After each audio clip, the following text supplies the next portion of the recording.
Assalamualaikum warahmatullahi wabarakatuh. Bismillah, alhamdulillah, wassalatu wassalamu ala rasulillah, la hawla wa la quwata illa billah, amma ba'd. Puji syukur kepada Allah atas semua limpahan karunia nikmatnya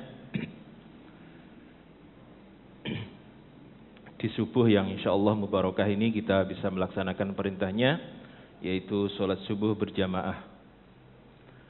Mudah-mudahan setiap langkah kaki kita mendapatkan ampunan dari Allah Subhanahu wa taala, meninggikan derajat kita di sisi Allah Subhanahu wa taala, sekaligus mempermudah jalan kita menuju ke surganya Allah Subhanahu wa taala. Amin ya rabbal alamin. Salawat serta salam mari kita selalu haturkan kepada Nabi kita Muhammad sallallahu alaihi wasallam. Mudah-mudahan kita mendapatkan syafaat beliau hingga yaumul akhir. Amin ya rabbal alamin. Para bapak, ibu dan jamaah sekalian, karena sesuatu hal, jadi hari ini yang seharusnya Ustadz Ma'ruf dengan materi fikih, jadi memang beliau ini spesialis fikih Pak. Dari mulai sejak ngajar saya dulu. Jadi saya ini muridnya beliau ya, di Amanatul Ummah. Dulu yang ngajar fikih, ya, Ustadz Ma'ruf ini pulang ya. Kemudian karena suatu hal jadi rolling besok insya Allah Ustadz Ma'ruf. Bapak dan Ibu sekalian, kemarin kita telah sampai pada pembahasan penaklukan kota napa Pak? Kota napa? Surabaya? Damaskus, ya, Damaskus. Kota itu sekarang masih ada, Damaskus, di Syria sana, ya. Masya Allah. Jadi kemarin kita telah membahas bagaimana penaklukan kota Damaskus. Dari beberapa pengepungan itu, ada dua jalur masuk. Yang pertama Khalid bin Walid masuk dengan perang, dan yang kedua adalah Abu Ubaidah bin Jarrah masuk dengan cara damai, karena memang penduduknya sudah menyerah. Tetapi pada akhirnya secara keseluruhan Damaskus ini ditaklukkan dengan cara damai. Sebab penduduknya ini sangat simpati dengan pasukan muslimin. Dan cara-cara mereka dalam memperlakukan orang-orang kecil. Sebab sebelumnya mereka merasa ditindas oleh pasukan Romawi. Nah, kira-kira begitu yang terjadi. Nah, setelah penaklukan kota Damaskus ini, kemudian terjadi penaklukan kota yang lain, sehingga ada sekitar 20-an tempat yang terdiri dari perkotaan dan desa-desa, ini bisa ditaklukkan oleh pasukan muslimin. Termasuk kota Homs. Sekarang masih ada Pak, kota Homs itu. Masih pernah dengar nggih? Nggih, pernah. Masih ada sekarang, Homs. Yang sekarang menjadi kota terbesar ketiga setelah Damaskus dan Aleppo. Aleppo dengar? Pernah dengar? Aleppo nggih. Nggih. Jenengan nek delok YouTube ampun delok TikTokan mawon. Kadang-kadang delok ning berita-berita luar negeri ini. Masih ada nih sampai sekarang Aleppo. Termasuk juga Palestina. Di sana ada kota yang namanya Yerusalem. Jadi kota Yerusalem ini kota yang sangat tua Pak. Jadi mulai dari zaman nabi-nabi dulu sudah ada yang namanya kota Yerusalem. Masya Allah. Ini Yerusalem Pak. Nah, di dalam kota Yerusalem itu ada tempat yang disucikan. Napa namanya Pak? Napa? Baitul Maqdis, atau yang sering disingkat dengan Al-Quds. Jadi kalau jenengan ke Jawa Tengah itu ada kota namanya Kudus. Itu memang benar Pak, itu mengambil nama dari Al-Quds. Nah, Wong Kudus ngomong Al-Quds nggih kesulitan. Kudus ngono ae nggih. Nggih, Sunan Kudus itu Pak nggih. Itu untuk napa istilahnya? Panjenengan misalnya dari Jawa Barat. Kemudian mendirikan desa di sini. Otomatis Pak untuk mengenang kejawabaratan panjenengan, desa itu biasanya dikasih nama mirip dengan nama-nama yang ada di Jawa Barat. Sunan Kudus juga demikian, ya, untuk mengenang kelahirannya, ya, leluhurnya, kemudian nama kota itu diberi nama Al-Quds atau kemudian disebut Kudus. Ya. Jadi di dalam kota Yerusalem itu ada tempat yang sangat disucikan, yaitu Baitul Maqdis. Bait itu artinya rumah, Maqdis artinya dikuduskan atau disucikan. Yaitu tempat yang menjadi kiblat pertama sebelum Ka'bah, sebelum Mekah. Sehingga kemudian ada masjid yang namanya Masjid Al-Qiblataini. Karena dulu pernah dijadikan sholat 2 kali. Sholat asar kalau tidak salah. Jadi kan awalnya menghadap ke utara. Jadi Al-Quds itu posisinya berada di utara Madinah. Sholat asar nggih. Tiba-tiba ada orang datang dengan kendaraan kuda mengabarkan bahwa tadi Nabi sholat sudah menghadap ke sana. Sehingga sholatnya diulangi Pak, menghadap ke sana. Sehingga kemudian masjid ini disebut dengan Masjid Al-Qiblataini, atau masjid yang mempunyai 2 kiblat. Masya Allah. Dan kota ini, kota Yerusalem ini, atau Baitul Maqdis ini sampai sekarang masih terjadi konflik yang berkepanjangan dengan orang Israel. Masya Allah. Oke. Kita baca Fatihah untuk korban-korban di Palestina. Semoga diberi ketabahan dan semoga yang wafat ini mendapatkan kesyahidan. Ila hadratin Nabi Mustafa Muhammadin sallallahu alaihi wasallam khususan la jami'il musyahidin fi Palestina. Al-Fatihah. A'udzubillahi minasyaitonir rajim. Bismillahirrahmanirrahim. Alhamdulillahirabbil alamin arrahmanir rahim maliki yaumiddin. Iyyaka na'budu wa iyyaka nasta'in ihdinas siratal mustaqim siratal ladzina an'amta 'alaihim ghairil maghdubi 'alaihim waladdallin. Amin. Jadi ada beberapa tempat tadi Pak yang bisa ditaklukkan 20-an nggih, 20-an. Nah, ini kalau dibahas 20 itu satu kota satu pertemuan berarti setengah tahun Pak. Nah, saya loncati langsung ke Baitul Maqdis atau Yerusalem. Yerusalem. Baik, kita lanjutkan. Para jamaah sekalian, ketika pasukan Muslim sudah mencapai kota Jericho, seorang uskup yang bernama Sophronius. Sinten Pak? Sophronius. Ini gampang nggih. Sinten? Saroni. Sophronius Pak nggih, Sophronius. Ini seorang uskup. Jadi uskup itu berarti membawai pendeta-pendeta. Ini uskup ini. Uskup berarti Katolik Pak. Katolik itu ada tingkatan-tingkatan.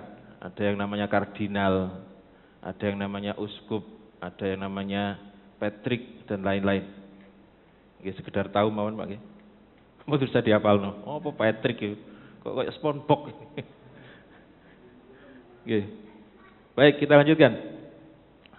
Sophronius nggih.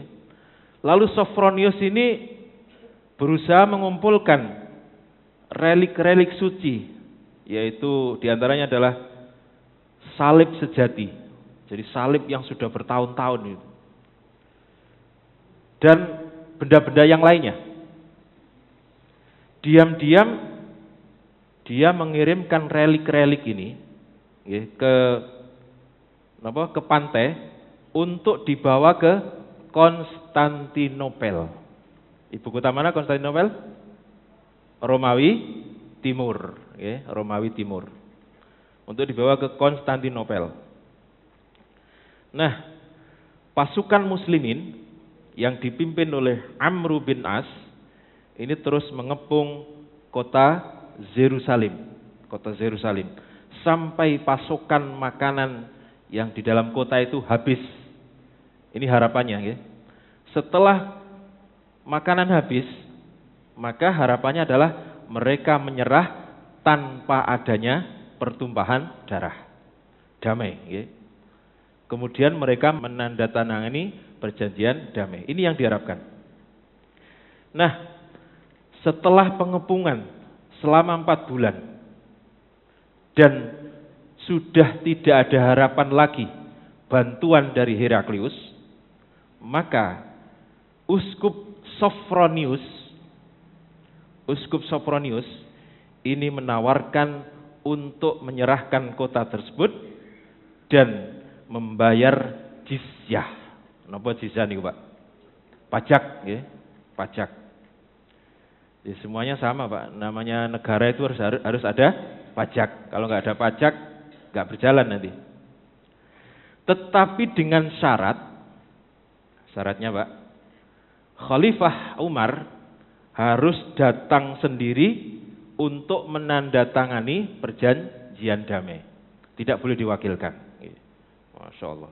Jadi saat itu walaupun andekan kunci kota itu langsung direbut gitu saja, ya sudah bisa. Tetapi itu tidak dilakukan oleh pasukan muslimin.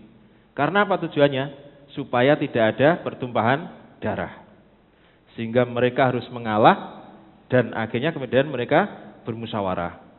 Ya apa permintaane Sophronius iki aneh-aneh. Mungkin ono wong akeh kok njaluk Umar lho. Akhirnya ada yang ngusul, Pak, begini. Yang namanya Surabil bin Hasanah itu mengusulkan begini. Lah nanti kalau nunggu kita kirim surat kepada Sayyidina Umar, terus Umar berangkat, butuh waktu berapa? Kesuwen nih. Akhirnya dia mengusulkan bagaimana kalau siapa lagi sini? Khalid saja. Khalid tapi dijadikan Umar, paham Pak? Karena postur tubuhnya mirip, Khalid dengan Sayyidina Umar itu, Masya Allah. Tetapi usulan ini ditolak, Pak. Usulan ini ditolak. Sebab Khalid ini sudah terlalu terkenal di Suriah. Yang pertama, mungkin ada orang yang pernah melihat Khalid, atau mungkin ada orang Arab Kristen yang pernah ke Mekah atau Madinah. Lalu bertemu dengan, ya ketemu Umar, ya ketemu Khalid. Wah, ini bahaya ini. Dikira kok bujui. Ya memang bujui kalau memang terjadi, Pak. Tetapi karena alasan efisien sebenarnya. Khalid ae nek ngono didadekno Umar. Tapi dengan alasan begitu, akhirnya tidak terjadi. Kemudian riwayat lain menyebutkan bahwa penampilan Khalid itu terlalu mewah. Bajunya masih ngejreng, Pak. Ya pantas, Pak, ini. Khalid itu anaknya orang kaya, yaitu Al-Walid bin Mughirah itu. Jadi Al-Walid bin Mughirah itu kebunnya saja itu membentang antara Mekah sampai Taif. Berapa kilo itu, Pak? Mekah Taif itu. Itu kebunnya membentang dari Taif sampai Mekah. Saking kayanya. Nah, ini anaknya itu. Sehingga dari kecil ya memang hidupnya sudah bermewah-mewahan. Ini Khalid. Itu alasan kedua, akhirnya ditolak. Sebab pakaian Khalid dengan Umar itu jauh beda. Kalau Umar itu pakaiannya banyak tambalannya, Pak. Jadi pokoknya sik kena digawe, sik kena dijahit, dipakai daripada membazir. Masya Allah. Kemudian andekan terjadi seperti itu, yaitu Khalid dijadikan Umar, kan nanti waktunya pendek, Pak, akan dicurigai. Loh, kok moro-moro teko? Umar kok moro-moro teko? Kok cepete? Padahal Madinah dengan Al-Quds atau Yerusalem itu kira-kira 24 hari perjalanan. Belum lagi kirim suratnya. Berarti 24 kali 2. hampir 2 bulan. Lah kok moro-moro teko? Jangan-jangan ini bukan Umar ya. Kalau sudah begitu maka kita nanti akan ada catatnya. Masya Allah.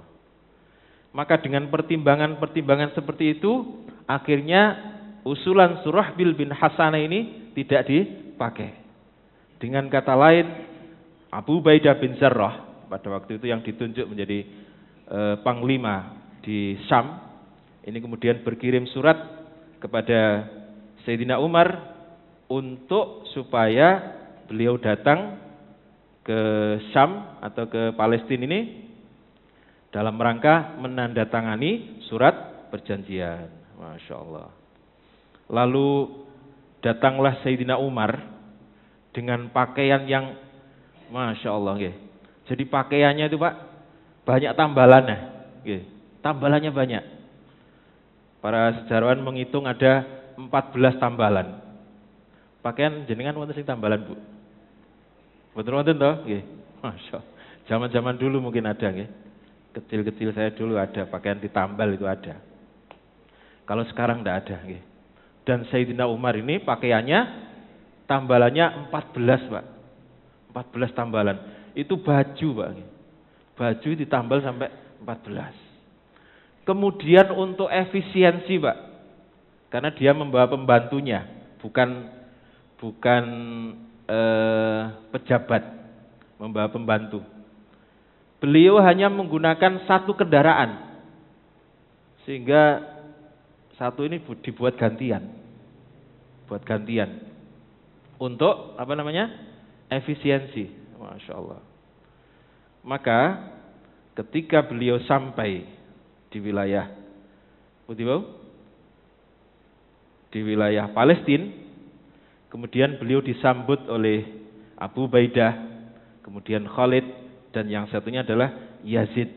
Yazid ini putranya Abu Sufyan.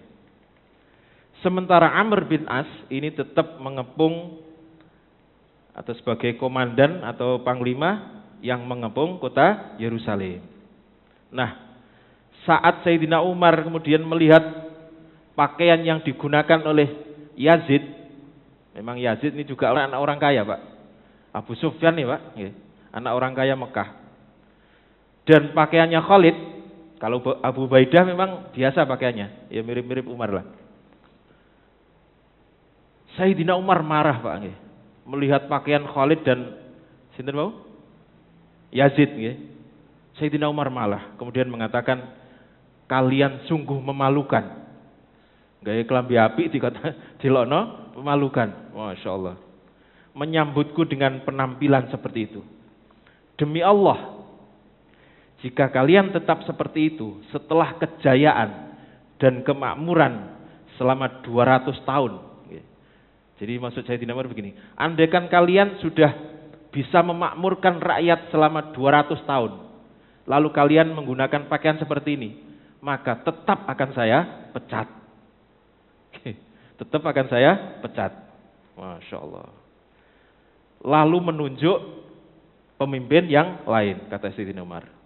Lalu ucap Khalid, wahai Amirul Mukminin, ini hanyalah pakaian penutup. Ini hanyalah pakaian penutup. Kami tetap menenteng senjata di dalamnya. Lalu kedua orang ini membuka bajunya, ditaruh. Tidak tahu ditaruh atau dibuang. Masya Allah. Inilah kesederhanaan daripada Sayyidina Umar bin Khattab. Bahkan gubernur-gubernurnya itu tidak boleh memakai baju yang bermewah-mewahan. Sebab memang kemewahan dunia itu sangat menggiurkan dan akan melalaikan. Itu yang ditakutkan oleh Sayyidina Umar. Para jamaah sekalian, Sayyidina Umar kemudian bermaksud memasuki Baitul Maqdis dengan menggunakan pakaian wol. Sekali lagi yang sudah bertambalan berapa? 14 tambalan itu. 14 tambalan. Di antaranya tambalan itu pakai kulit, Pak. Supaya awet. Masya Allah. Kulit dijahit supaya awet. Sahabat-sahabat yang lain kemudian mengatakan, wahai Amirul Mukminin, kita ini akan menghadapi orang-orang penting. dan pakaiannya bagus-bagus. Nanti kalau tidak salah ada filmnya, Pak. Nanti kita lihat filmnya. Bagaimana pakaian pastor-pastor di Yerusalem dan uskup-uskup itu seperti apa. Lalu bagaimana pakaiannya Umar. Gitu. Masya Allah. Gitu. Wahai Amirul Mukminin, Anda akan menghadapi orang-orang penting. Supaya kita juga menghormati mereka, maka gantilah pakaianmu dan gantilah kendaraanmu. Kendaraannya awalnya keledai, Pak. Kemudian disuruh ganti kuda yang bagus oleh Abu Ubaidah bin Jarrah. Lalu saran itu diterima oleh Sayyidina Umar. Sayyidina Umar mengganti pakaiannya, kemudian mengganti tunggangannya juga. Masya Allah. Ya. Begitu naik ke kudanya, kuda itu jalannya melengas-melengos gini, Pak. Kuda itu. Kemudian Sayyidina Umar mengatakan, hapuskan kesalahanku. Masya Allah. Jadi sekedar pakai baju yang bagus, kemudian naik kuda yang bagus, kemudian itu dianggap kesalahan. Hapuskan kesalahanku. Jadi akhirnya turun, Pak. Kudanya itu dinaiki Umar itu jalannya begini, melihat-lihat gitu. Kemudian Sayyidina Umar mengatakan, hapuskan kesalahanku, semoga Allah menghapuskan kesalahan kalian di hari kiamat. Karena telah mengusulkan ganti baju dan ganti kendaraan. Jadi kendaraan teko omah asale Cherry dikon ganti Mercy. Masya Allah. Nah ini lanjut Sayyidina Umar. Pemimpin kalian hampir binasa. Berarti pemimpin kalian itu maksudnya Sayyidina Umar. Pemimpin kalian hampir binasa karena kemasukan rasa ujub dan sombong di dalam hatinya. Masya Allah. Jadi memang pakaian bagus, kendaraan bagus itu memang rawan sombong, Pak. Tapi ya tidak semuanya begitu, tetapi rawan sombong. Kalau mobilnya paling bagus sak siwalan gitu, coro numpak itu rasanya nggih beda, Pak. Nah itu yang terjadi. Masya Allah. Jadi kata Sayyidina Umar, pemimpin kalian hampir binasa karena kemasukan rasa ujub dan sombong di dalam hatinya. Masya Allah. Kemudian dilepas lagi, Pak. Dilepas lagi dan kembali mengenakan baju yang tambal-tambalan tadi. Tambal-tambalan. Masya Allah. Lalu rombongan Sayyidina Umar ini kemudian menuju ke Baitul Maqdis. Sedangkan Sayyidina Umar tetap menaiki keledai yang dibawa dari Madinah. Dengan cara bergantian dengan pembantunya. Kadang Sayyidina Umar turun, pembantunya naik. Sayyidina Umar naik, pembantunya turun. Demi apa, efisiensi. Demi penghematan. Sebab dia pembantunya, Pak. Bukan pejabat yang diajak. Masya Allah. Jadi kemudian yang menyambut Sayyidina Umar, yaitu Uskup Sophronius, Sophronius, dengan pendeta-pendeta yang lain, karena ini akan ada kedatangan seorang pemimpin besar, Pak, mengalahkan Persia sudah habis ya, Romawi juga sebagian, maka mereka kemudian menyiapkan penyambutan yang sangat mewah, bajunya juga mewah, makanan-makanannya juga mewah, kota dihias sedemikian rupa, kemudian mereka dengan sabar menunggu pemimpin yang telah menaklukkan Persia dan sebagian Romawi. Masya Allah. Jadi pakaiannya mewah, terbuat dari bahan yang terbaik. Mereka itu kemudian juga membayangkan, pemimpin yang disambut ini pakaiannya juga mewah.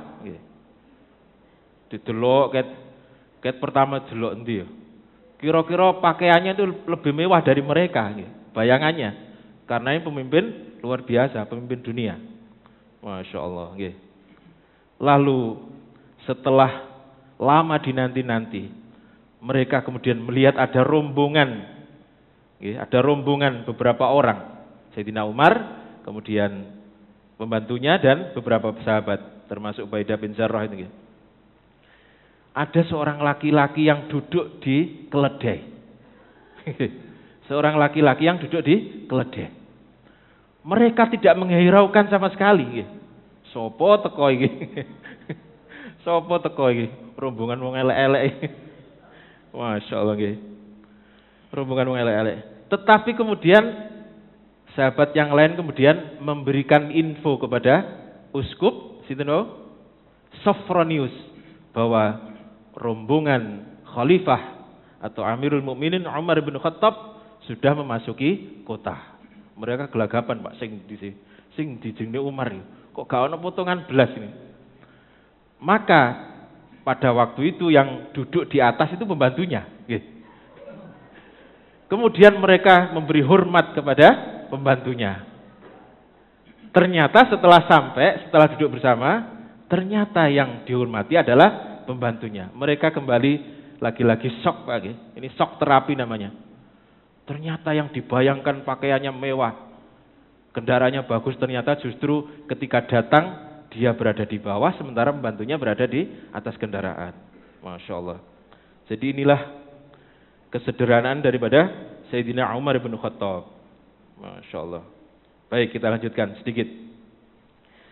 Rombongan ini kemudian memasuki Yerusalem untuk menandatangani perjanjian damai antara penduduk Yerusalem dengan pemerintahan Islam.